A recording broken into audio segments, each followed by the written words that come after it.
agency. So we activate our search and rescue post here. Once we get the police at 15:30, we start to do the research and we do the coordination from other agencies such as police marine, the bomber, and also the APM, and also all the community fishermen around all this Andau until to the Mersing. To tell that there was two missing people happened in this area. Okay, gentlemen. In the first day, what we are doing? We try to search all the islands around here. Okay.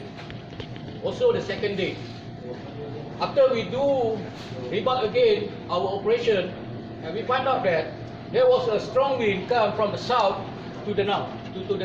We hope that God will bless us today, to help us on our south today. It is the third day on our south. And then we already widen our search to 400 square nautical miles. Yeah. If we see from the sector that we have been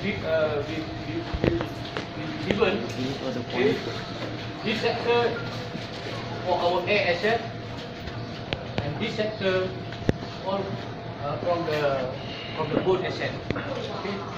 So we have sector A. There will be our boat pengawal from the MMEA. Sector B, also from the MMEA.